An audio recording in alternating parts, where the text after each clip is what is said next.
Charlotte Kahume yafiira okugulu kwe bwe yagwa Kabenje mu mwaka gwa 2018. Ono atubuulidde bwe gwali olunaku olwo. Emboozi y'ono teyawukana n'omubaka wa Nakawa East Ronald Balimwezo naye yafiira okugulu era mu Kabenje. Bombi babadde ku mukolo gw'okujjukirirako abantu abazze bafiira mu bubenje. Ffenna twali tunweddemu ne driver yali atuyamba yali anweddemu. Kati mu mbeera yo gijjayo yalinnya nnyo accelerator ng'ava mu trench. Emmotoka neebukayo nenyigira ku kisenge we nali nnyimiridde. Jinja road awo waliwo ekinnya ekyali wakati mu kkubo.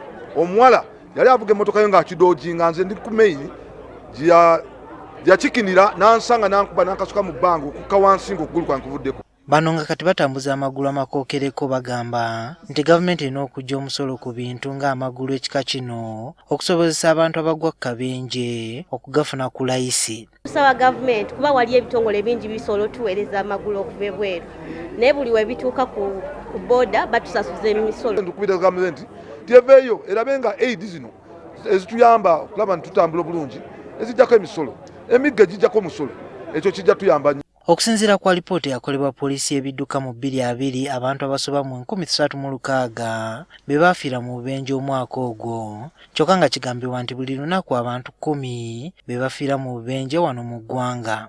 Minisita w'ebyenguudo Katumba Wamala abadde ku mukolo guno agamba nti kati kaweefube aliwo wakulaba ng'omuwendo gw'abantu abafiira mu bubenje gukendeera bwe bunaatuukira mu 2030. Katwagala okuteekamu amaanyi mu kuteeka amateeka ago mu nkola. Ffenna tubeere n'obuvunaanyizibwa nga tukozesa enguudo. Bwe nsuubira mu ngeri eyo tujja kukendeeza obubenje. Ono yennyamidde eri abantu abagenda awagudde obubenje ne batandika okunyaga ebintu byabakoseddwa. Ate abalala olw'okuba olina smartphone omuntu alaajana mu nnyambe okola vidiyo. Kwegamba olaba ddala mu buntu gwe senga obadde ggwe.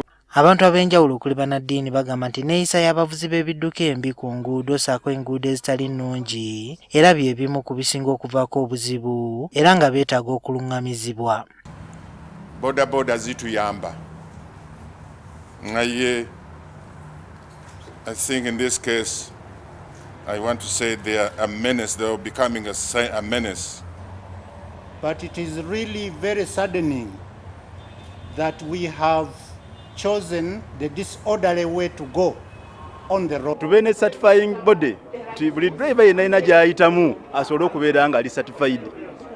Ekyo kijja kukendeeza obubenje ku nguudo lwakuba nti buli muntu ajja okubeera ku luguudo ajja kubeera certified ng'amanyiddwa.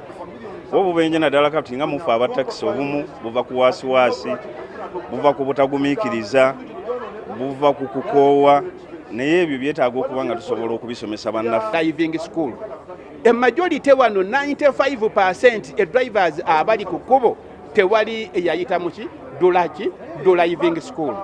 Katumba Wamala agamba nti wano mu Kampala gavumenti egenda kutandika okutereeza omulimu gwa taxi ne boda okukendeeza emivuyo egigulimu kyokka ng'ayagala ensonga eno ereme kuyingizibwamu byabufuzi.